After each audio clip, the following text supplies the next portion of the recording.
It's not like he's been bad, but Boston College definitely needs to get Tommy Castellanos to the way he was in 2023.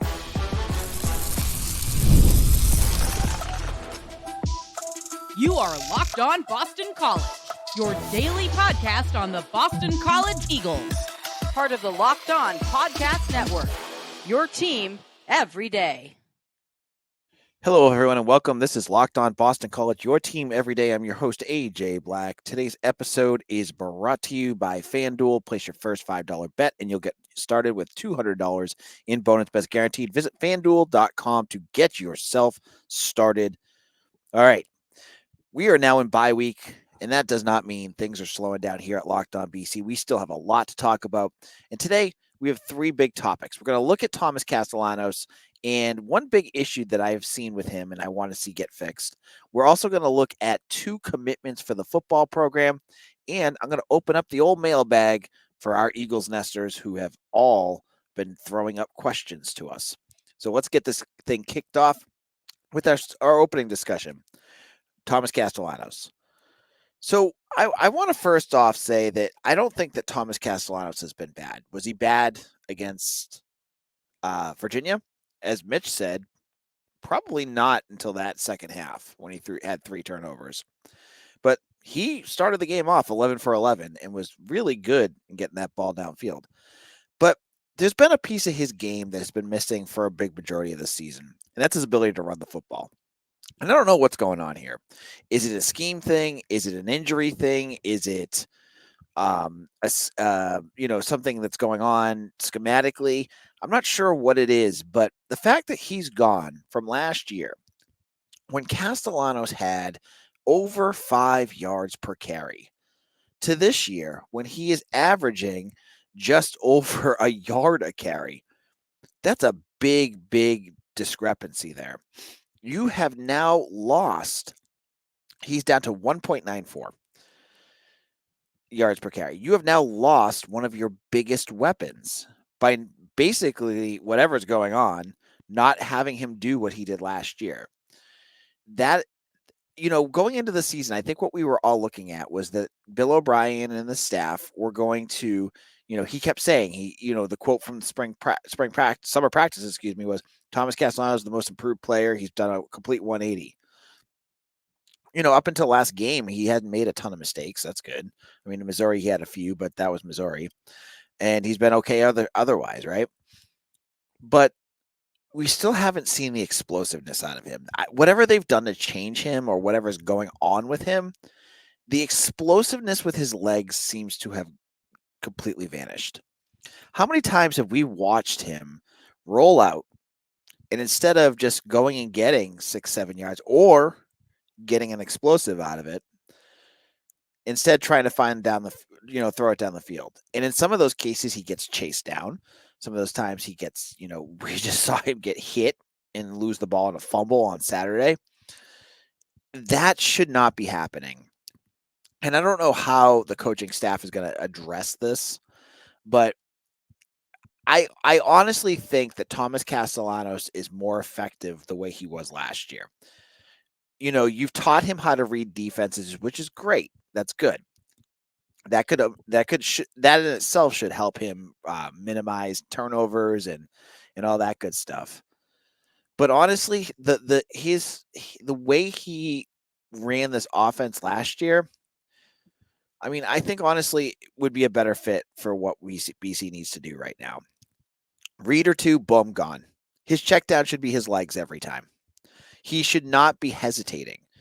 The big piece with Castellanos is that he's instinctual. When things are not there, he just boom and goes. That's what we saw last year. I don't see it as much this year. You see him look, scramble, incomplete pass, sack, whatever.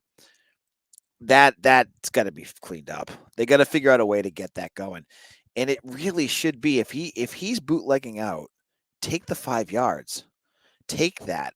And then if you find a bigger play, go for it. But he can't just keep holding on to the ball. He's not a pocket quarterback. And so that's a big issue right now. And when you take away his ability to run And he, you go from 1,100 yards last year to through 6 games, he has 103. That doesn't make sense for your offense. He's your most dynamic player when he does what he does best. And forcing him, basically forcing a square peg into a round hole here with what he can and can't do. He can throw the ball. We saw that last year. But really what the scheme should be and what the work that DiBiase and Will Long should be doing and focusing on is helping him read defenses. And I think they've done a nice job with that. The work they should not be doing is forcing him to stay in the pocket more, because that makes no sense. And when BC is one of the worst teams in the country in sack percentage allowed, that's a little bit on Castellanos because he just stands there and he scrambles, but the scrambles need to go forward. If he's going to scramble, stop the horizontal stuff, stop having him go side to side, because we're seeing, and I don't know what the issue is, but like defensive tackles catching up to him, defensive ends catching him. That should not be happening. And that's why I'm wondering, like, is he banged up? Did he put on weight? Is he, to try to prevent himself from getting dinged up like he did last year? But you have now, up until next Thursday when BC plays Virginia Tech, you have plenty of time to figure this out. Again, he has not been bad this season. The offense, though, has been anemic. The offense needs to take another step. And, you can look at the wide receivers. You can argue and yell about them. You could talk about the offensive line. But I think the first major step to fixing this offense is finding a way to get Castellanos back into running the ball. And this has to be more than QB powers, because QB powers are fine, but even then, like, your interior offensive line isn't doing a great job right now. So he's not getting much. You got to get him outside. Let him do his thing with his legs. That's what makes him special. That's what makes him dynamic. The fact that that's all gone, that he's averaging 1.94 yards per carry, is bad. He needs to be much more effective. And it's got to be Will Long's, I think that's got to be their motivator for this off week, is to figure out how to get the explosiveness out of Thomas Castellanos again. Because doing this thing with their offense where they have this razor thin line of being able to be successful, it's just dooming you to fail. It's dooming you to have your drives fall apart. Remember, you only beat Western Kentucky because Donovan Azaraku strip sacked their quarterback and they put the offense in a great position. Your offense should be able to move the ball down the field. And the easiest way you could do it is with Thomas Castellanos' legs. Scheme it that way. Don't make him something he's not. He can throw the ball, and you should be able to throw the ball with him, but don't force him to be a pocket passer, and don't force him to doubt his legs, because that's what it feels like right now, is that Castellanos feels like it's that second or that split second decision he has to make every time, and now he's in his own head going, I should throw the ball. And then instead of running it with his legs, which is his best asset, he's throwing it, and he's not being successful. Fix this. This is the biggest, easiest way for Boston College's offense to get themselves going again. In our second segment, let's get into the world of college football recruiting. BC has 2 new commitments in the last week. I want to talk about them because I have not had a chance to because of the football games. We'll get into all that in just a moment.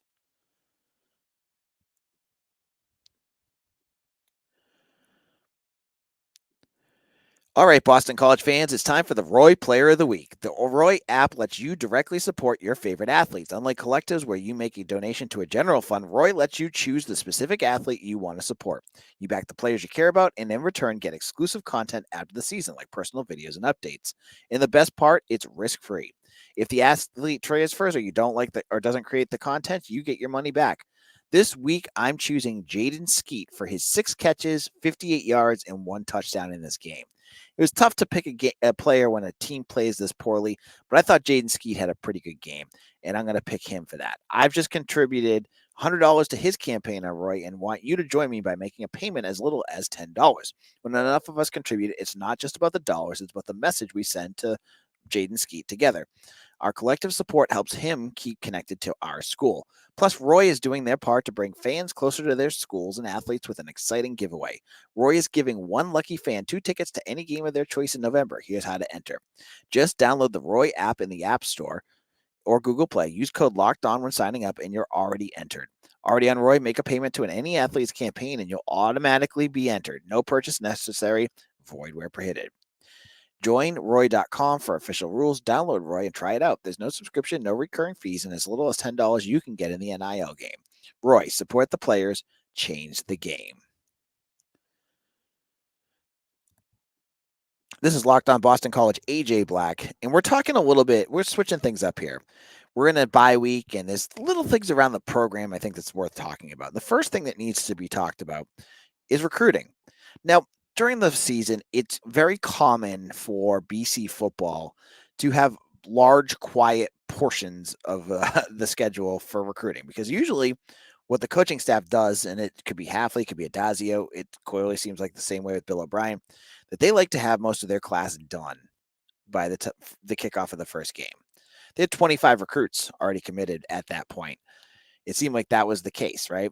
Usually the teams that are still battling late are the ones going after blue chips. And BC, let's be fair, they're not going after blue chips. But last week, we got 2 notifications of 2 commitments as Jonathan DiBiaso and General Manager Spencer Dickow posted tweets about, tweeting that they've landed commitments. We knew one of them was going to be a 27.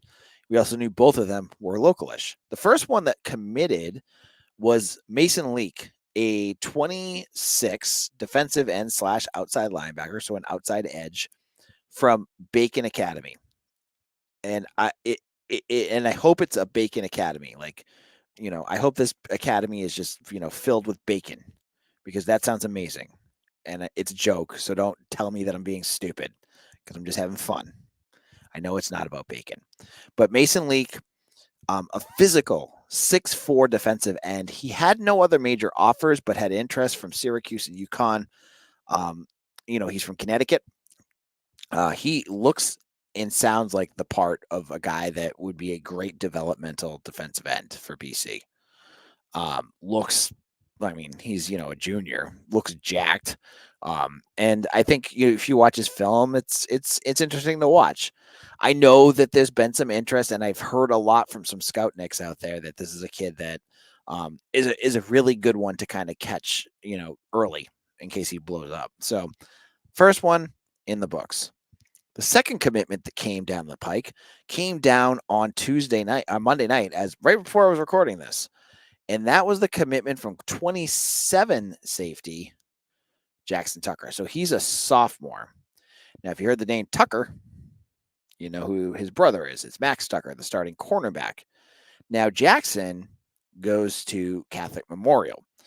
And Boston College has landed a laundry list of commitments and players from Catholic Memorial. So I'm going to list off who's committed and who plays for BC just from Catholic Memorial itself.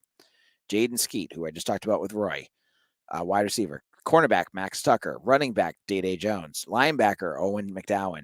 27 safety, Jackson Tucker. 26 O-lineman, Marcelino Antunes Jr. 26 defensive lineman, Mac Fitzgerald. 25 running back, Makai Dodd. So that's 1, 2, 3, 4, 5, 6, 7. There's going to be 8 players from Catholic Memorial the next couple of years at Boston College. This is a pipeline school. And you know what was really funny? When I went to the game with my kids for the Western Kentucky game, they had an ad for Catholic Memorial up there. So clearly Boston College and CM are getting along well. They're a very, very talented program.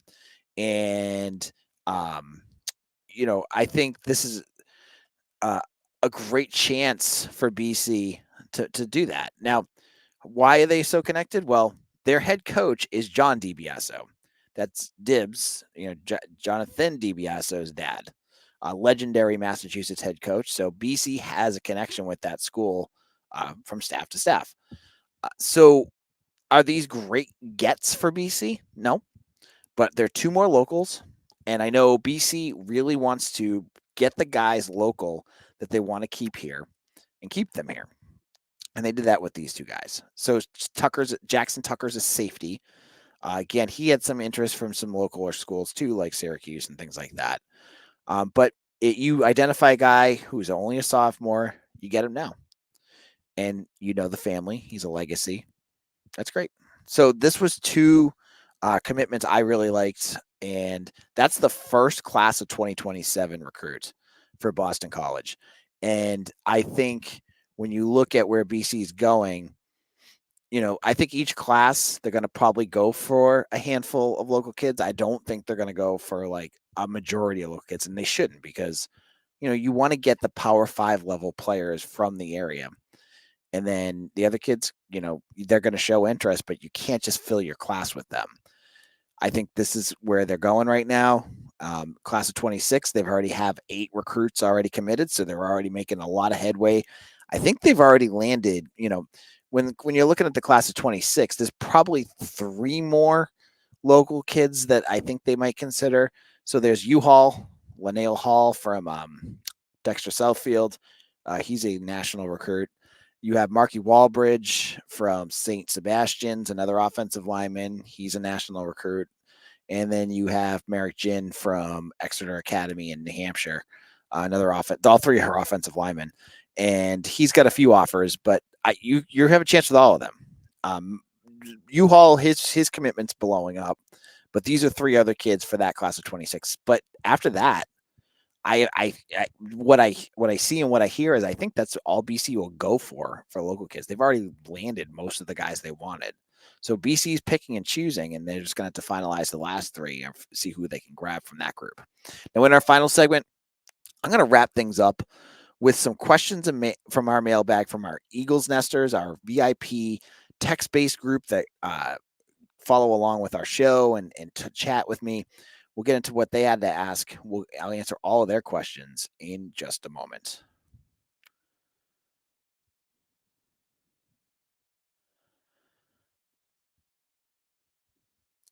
Hey, NFL fans, you can start the season with a big return on FanDuel, America's #1 sportsbook. So when you get in the hunch in the middle of the game, you can check out the latest stats, view live play-by-play, and so much more on the same page where you place your bets. I've made this a joke on this podcast, but if you continue to fade on the Patriots, you are doing well on FanDuel. That was a Jalen Polk that almost had that catch at the end of the game. He didn't, and they lost by 5, and the spread was a 1.5. And if you had followed my advice, you'd be doing pretty well. So you can get yourself started with $200 in bonus bets on FanDuel, guaranteed when you place your first $5 bet. That's FanDuel.com. Go check that out right now. This is Locked On Boston College, AJ Black, and we're wrapping things up here with our Eagles Subtext. Our Subtext program, you can join right now.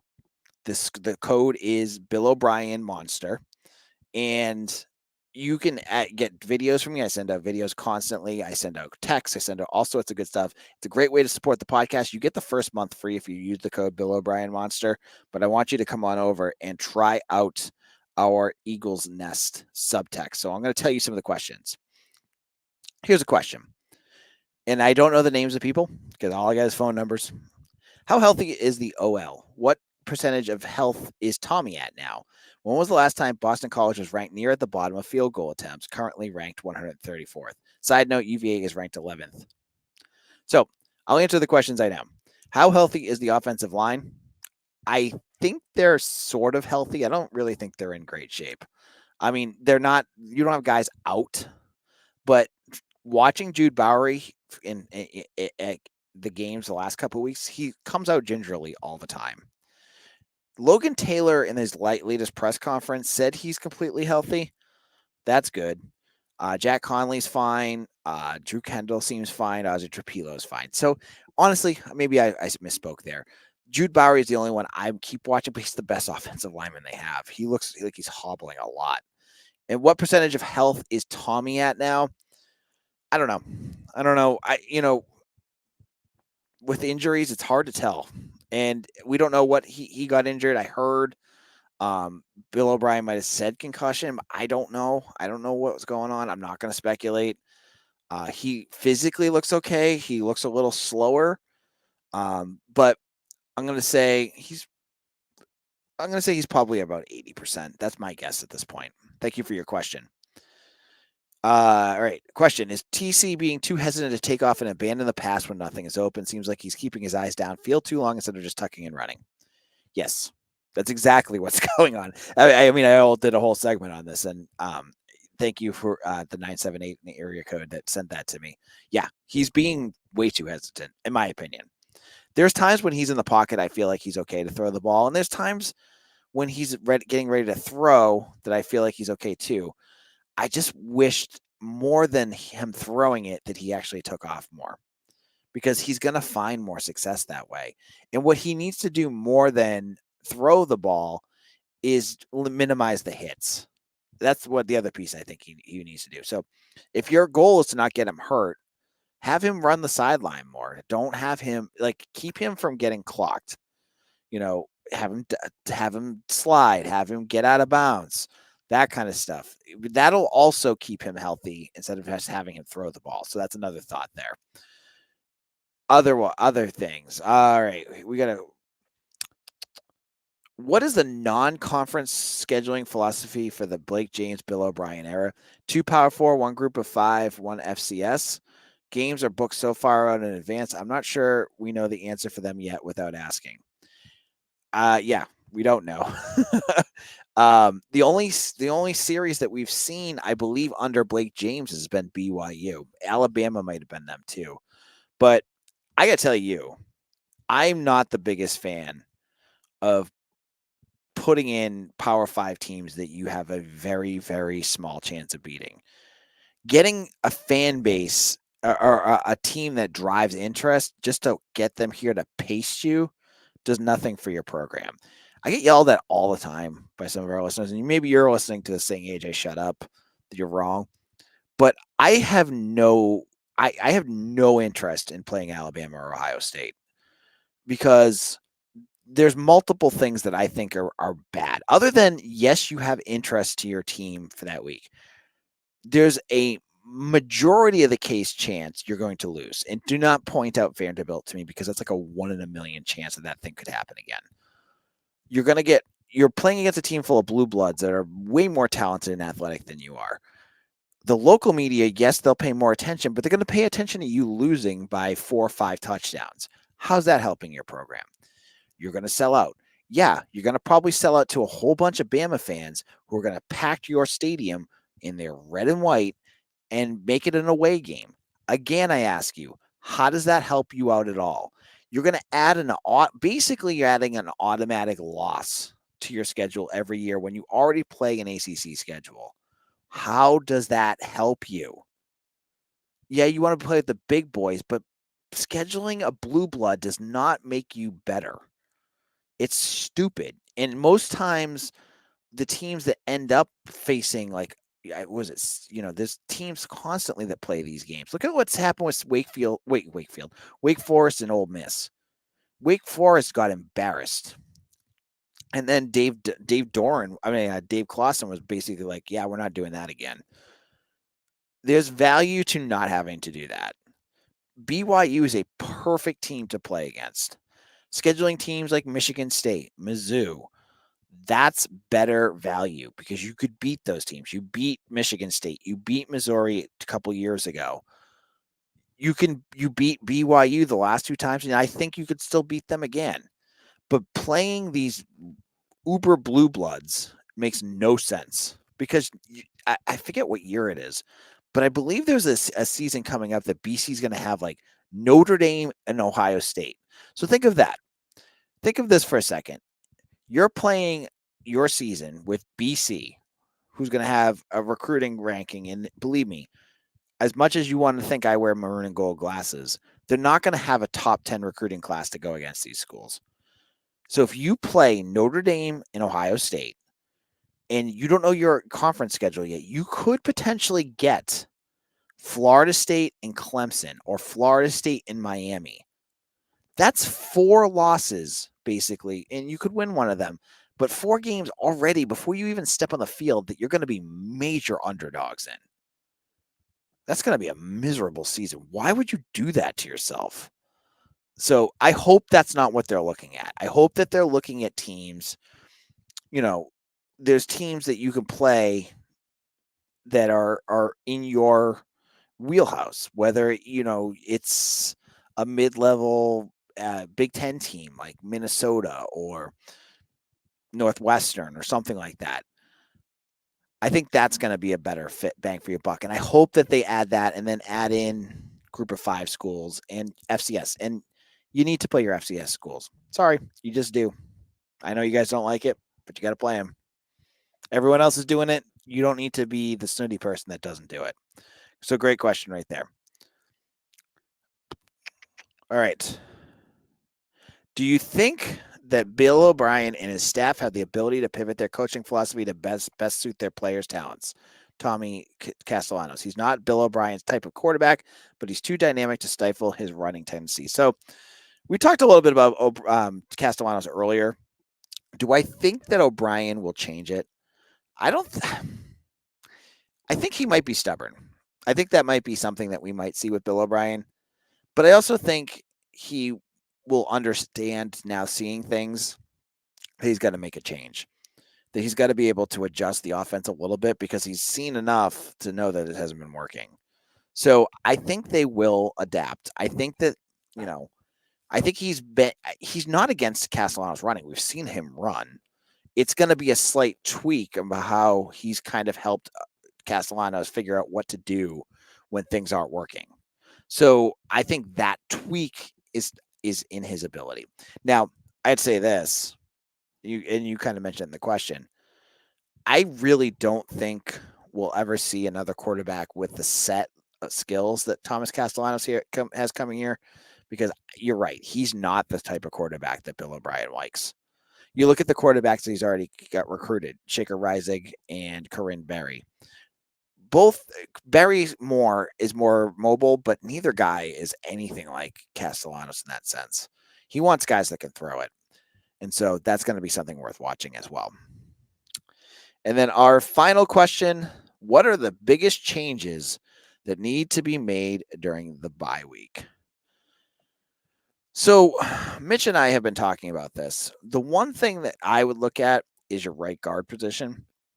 Jack Conley has not been very good. He's a rotational guard. And you might want to look to see if there's other guys that can do what, can do it better. Like, just look at it. Whether it's Dwayne Alec, who may, we've seen enough of him. I don't think he can do it, but maybe Jack Funk, Otto has something like that. Another guy that's on the roster. I think that's worthwhile looking at that. I think also you need to look at the offense. What is your goal with this offense, and what do you want to do and to show what your offense is about? Against Virginia, we saw the offense barely stopped running at times. Are we going to stop running more often now, or is that going to be a one-time thing? And how do you keep the running game going? Like, you got Turbo Richard, who looks really good, but he's only touching the ball a handful of times because you got a whole bunch of other guys you're cycling in. Can you rely on him for more snaps and risk that he can't catch the ball, or he might have some issues blocking? I think that's going to be a big issue too. Those are the big ones I would look at. And again, with Tommy Castellanos, like, that's the big one too. So thank you all. If you want to join Eagles Nest Subtext, it's in the show notes. Join up now. Use the promo code Bill O'Brien Monster, and you can get the first month free. And ask me questions. You can, chat with me on that anytime you want to. You can call me an idiot. I can take it. Well, thank you all so much for listening. I'll be back again. We got some stuff coming on this week. We're hoping to have a special guest at the end of the week with me and Mitch. Brett Ryder of Eagles Daily is going to join on later this week. I think I'm going to have BC Hockey Blogger on to talk hockey. It's going to be a busy week. So thank you all for listening, and I hope you subscribe on YouTube or wherever you get your podcasts. This is AJ Black. Follow me on Twitter at AJBlack247. And I'll see you all again tomorrow for another episode of Locked On Boston College, your team every day.